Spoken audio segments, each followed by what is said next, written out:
What's going on, ladies and gentlemen? We are back in episode 5 of our Minecraft survival world. We are going to be working on the villager breeder, finishing that up, getting some of the rates kind of found out about it, and then we are definitely doing, number 1 on the agenda is going to be getting the villager trading hall up and running with at least a few villagers. I'm not saying that it's going to be completely done because it's one of those things that we're going to add on to as we go. But I want to see what kind of villagers we can get and what kind of trades we can start getting, and we will definitely be making some money with the emeralds this episode, so let's get into it.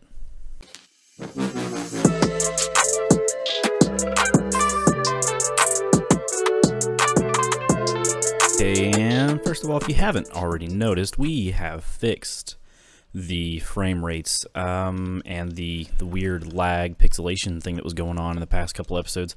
I have no idea what was causing that. I just know that I went in and changed a few settings in OBS, and presto, I tested out some footage and we got really clean pictures, and it was so clear when I saw it. I could not wait to do the next episode. I was just so excited. I had so much motivation once I saw how clear that was, and I didn't want to waste any time. I wasn't really that tired, even though it's like 3:30 in the morning. So I want to start a thing. I want to start a thing where at the beginning of every episode we breed our bees and harvest from our original bee nest. This will be bee nest ground zero. We're going to harvest from it, and we're going to add a beehive. Yes. And we've got the honeycomb. We just need some planks.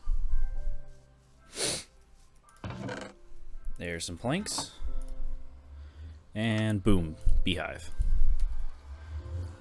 And we haven't put fireplaces under these just yet because we're not even ready to harvest them, but we will eventually. I've decided that I'm going to start off getting this entire length filled with the little beehives, and then afterwards do this other side, maybe. But what I'm definitely going to end up doing, because the bees tend to take forever trying to find these flowers over here and over here, what I'm going to do is kind of wall off this whole thing with a ceiling, make it look really nice and pretty. And that will be like a giant bee dome for the small part of the garden. Now, the large part of the garden, that is definitely not going to be bee powered for a very long time. But we're not even going to get into the garden this episode.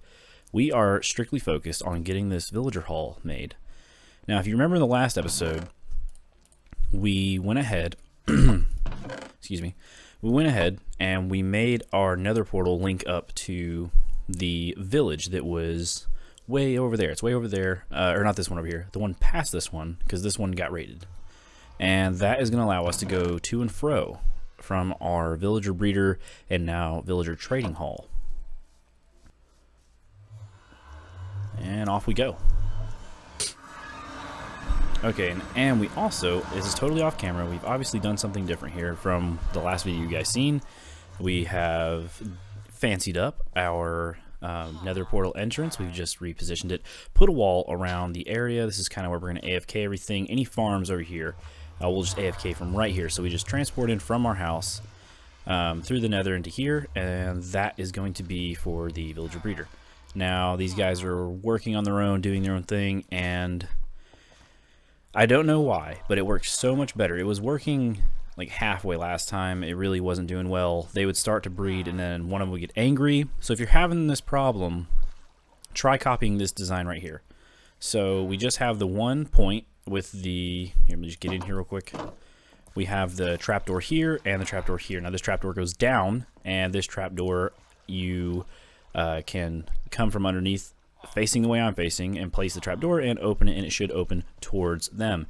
Now the villagers can see through this block and see these beds, and I mean copy every little detail. The pillows facing that way, this one probably doesn't matter, but these 3 beds for sure.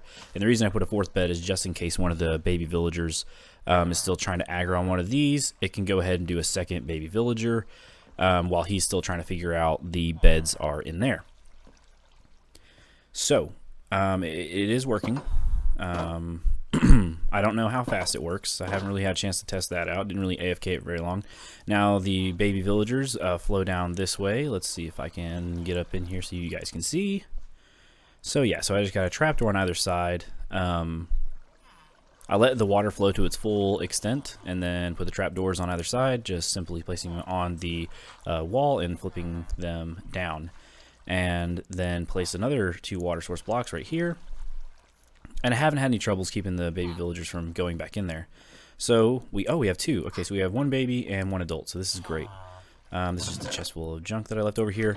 So how I want to do this is I may not be able to do it the way I wanted it to. May not be large enough of an area. Well, we probably should do. We don't have a lot of planks. We don't have a lot of cobble either, but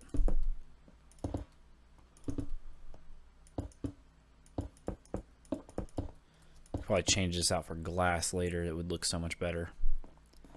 Okay, and then the same thing with this. So if we come around again with the cobble. Okay, he's figuring it out.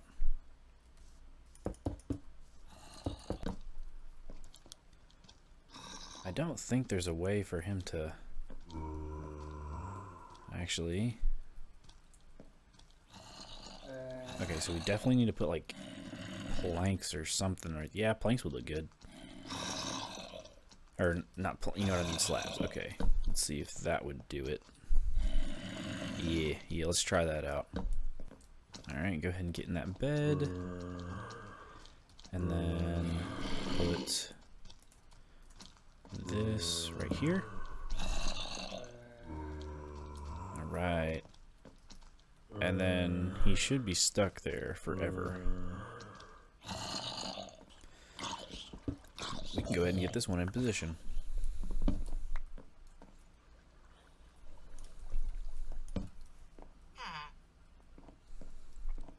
It works perfectly. Look at that. Whoa, 2 different thingies.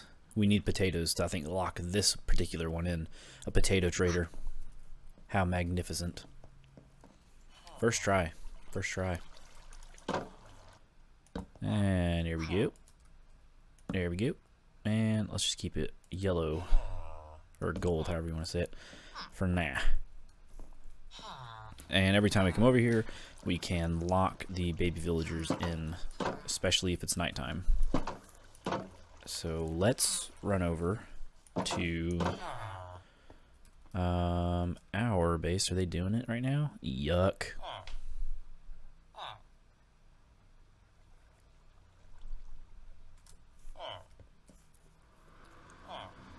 It's morphin' time. Okay, let's see if we have any potatoes ready. Those aren't potatoes. There we go. No, not quite. That sucks. We should have some stored up in the bin, though. We have 8. Oh, that's right. We're using them all on the villager breeder for a hot minute. 7. Let's get some sticks. Let's put this stuff away. Let me get about 3 pickaxes. You know what? We're gonna get crazy. We're gonna do 4. I get a new sword as well.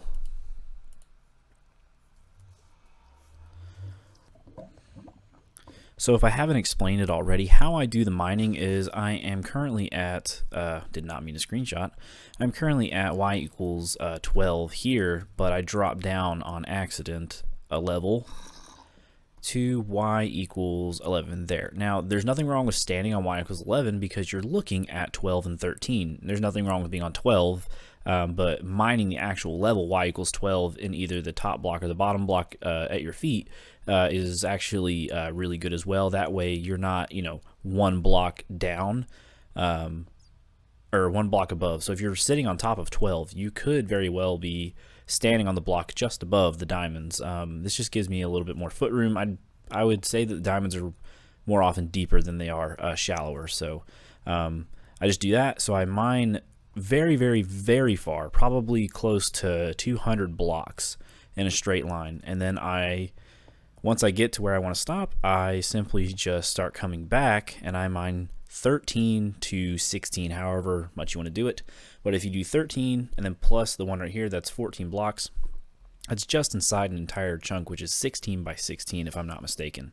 So if you do this method, it is very, very effective on maximizing blocks broken, area discovered, and saving your materials. So I go every 2 blocks. So it's like 13 and then 1, 2, and then 13. And the reason I do that is because you can see what's inside these from either side. You don't need to actually mine them to see what's in them to see if there's any kind of special ore. Now, if I was to skip 3, there would obviously be a center one that needed to be mined out, and that's why we skip 2. So it's 13, skip 2, 13, and I just do that right the way down to the beginning of my initial strip mine.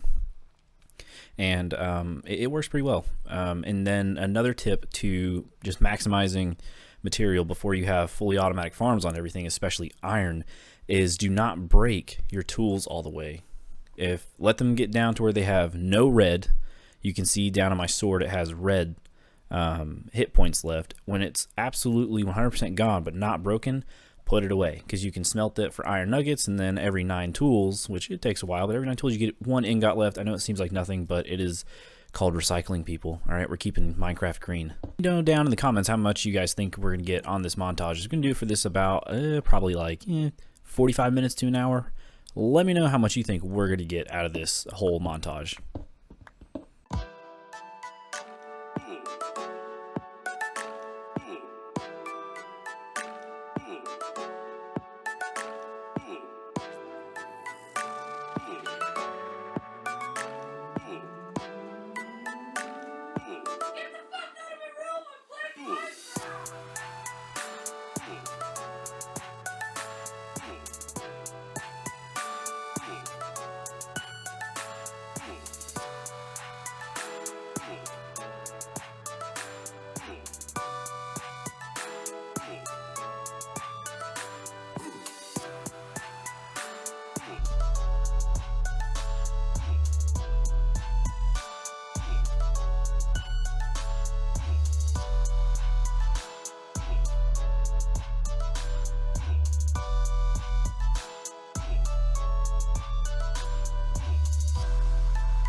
Woo! Okay. So go ahead and make your last minute predictions, because that was less than an hour, and using that method, mining at y equals 12 and y equals 11, going just straight the way out, we still have our whole strip mine of probably 200-300 blocks left, and we've only done one side, and we've done probably less than 10 strips on the other side. So go ahead and make your last minute predictions, because drum roll, look at that. 16 gold over a stack of iron, so almost 2 stacks of iron, almost a little over a stack of coal. I'm not really impressed with the coal. We mined quite a bit, actually. It could have been better. A lot of lapis. We didn't mine any redstone that we didn't have to, so I'm not really messed up about that. But look at here. Look at this. Look at all these bad babies right here. Look at all these diamonds. We're about to do probably a full set of diamond armor, possibly. I don't know. But not bad. That didn't even take us probably 45 minutes. Maybe. I mean, it didn't even feel like 45 minutes, but I don't even think it actually was. I'm going to start timing myself to give you guys actual times. So there you go. If you use that method, 30 to 45 minutes, you should be getting loot kind of like this. So feel free to try it out for yourself. You already know what we're about to do.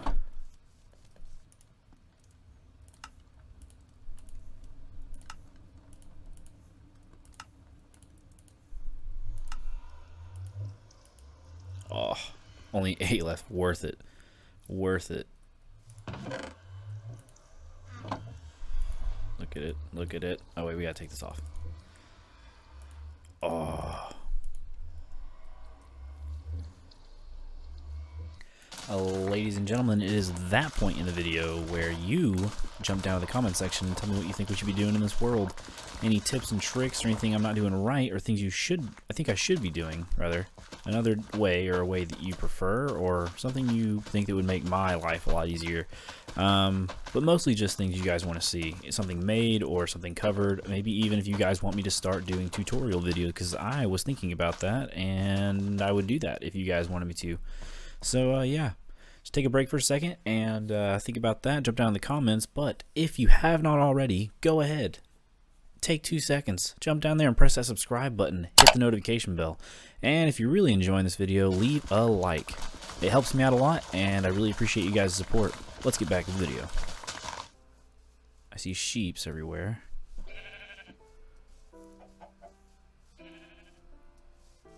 A lot of sheep. Yes, sir.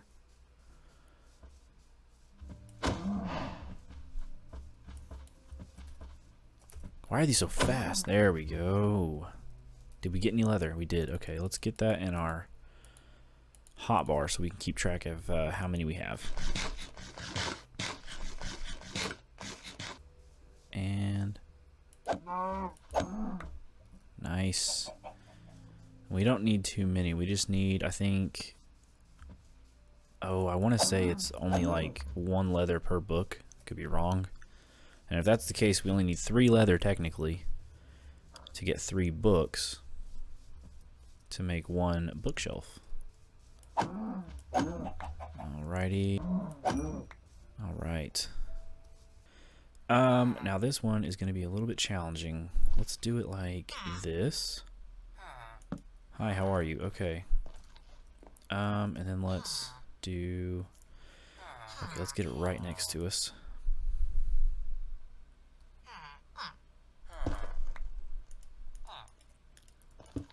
There we go. And then, oh, this one's gonna be the same exact spot here. Okay, and I think that's, yeah, that's it. Now I don't think, yeah, he can't get out of there. Make sure these guys, yep, they still have the same trades, so that's good.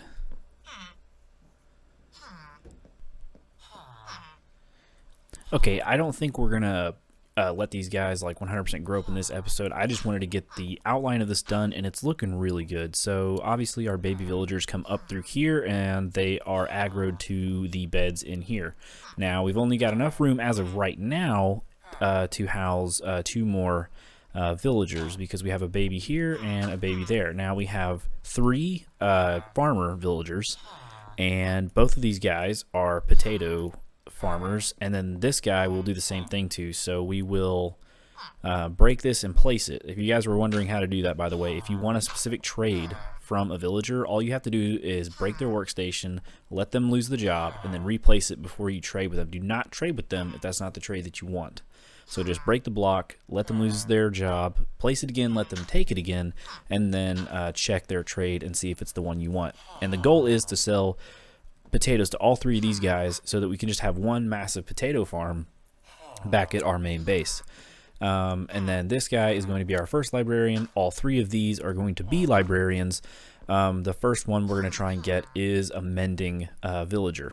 So we're not going to do that in this episode, but we are going to do that kind of as a side mission. But this is the beginning of the villager haul. We will do another episode on this specific build, mostly the final version. This episode about it was mostly just to get it going, show how it works, and get everything set up and get some trades going, get some emeralds.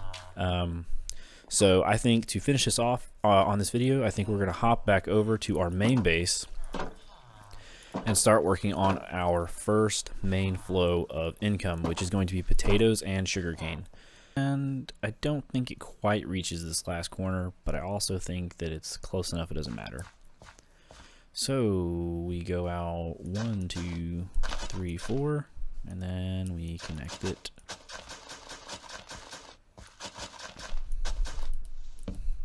It does reach that corner. All right, it does reach the far corner. It is 4 away, so 1, 2, 3, 4 out from each side, and then you just complete the square. And then we're going to do the same thing going this way. So we're going to go 1, 2, 3, 4, and then we're going to place a water source block right here.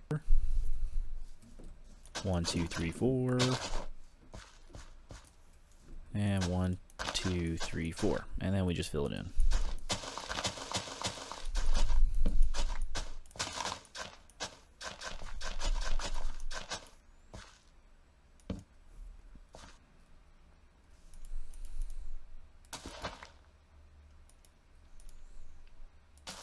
It's a good start. Still not going to be hardly any compared to how many we're going to get per thing in this garden, but it's going to get us going. Nice. I think that's quite almost half. No. No, not even half. Half is like right here. Okay. Okay, I didn't want to show you the process of that because it was really boring. I think it definitely we've definitely spiced up our look a little bit. Now we didn't put blocks underneath where the chests are because that's going to end up going into like extended storage, and we're going to be working on that side of the house anyway, destroying that wall. But we've got the main strip of some nice smooth stone, and I had a lot of diorite, and I'm not gonna lie, this block looks good when it's polished up. Looks really good. It really brightens up the room. Now we still got planks and cobble. It's just a classy look. And then I wanted to I didn't show this for sure. I didn't want to show building this. So you got a tower going up, the first little floor, which is the original roof of my house, and then this top deck up here. Now don't think I'm going to be keeping the wood planks. I don't know exactly how I want to do this, but it's also going to be like having parts that go out, so like outside above the roof at the top of the tower. We had lots of time to kill before we harvested and replanted the potatoes. I like that. That is not bad. Nice little tower majig thing. Anyway, we're down to like the final parts of our video here, so let's go ahead and harvest these potatoes up. And the fact that we're gonna just keep extending it is just gonna be insane. I think we're gonna get 2 more patches like that before we take a harvest in for emeralds, just because we can, honestly. No real reason other than that. Our episode 5, we got the villager breeder up to par. We got the breeder hall started, and we have officially started our little thing we're going to do every episode, which is where we add a beehive every episode and breed the bees every episode. So yeah, we're going to be beefing up this sugarcane farm as well, because that is going to be part of our income. Now this is really what's going to be making us a lot of money. Is we have 3 farmer villagers that are going to have potato trading. We already have 2. We are waiting on the last one to grow up all the way, and we'll be doing that in a separate episode. But yeah, this is quite a few potatoes. We're going to be extending this at least 2 more patches of the same dimensions. And that's going to be giving us a lot of potatoes and a lot of emeralds. Already subscribed, go ahead and jump down in there, down below, and hit the subscribe button and the notification bell to get notified whenever these videos are uploaded, because I do put about 3 videos up a week. The reason I keep saying to subscribe is because about half of you guys that are actually watching these aren't actually subscribed, and it takes like 2 seconds, and it really helps me out. So please show your support, and yeah, hit that subscribe button. And if you really like this video, go ahead and leave a like. In the next episode, I'm gonna be wanting to do an XP farm. Now, I was talking about earlier about crossing an XP farm with a mob farm, and I'm thinking that's going to be the move. That's going to give us plenty of mob drops and lots of XP for enchanting, because Lord knows we need enchantments. And get these guys out of here. Alright guys, well, I had a lot of fun today making this episode, and I really am excited to have this video out with the way better quality. I apologize for the previous videos. But yeah, I will see you guys in the next one. Peace.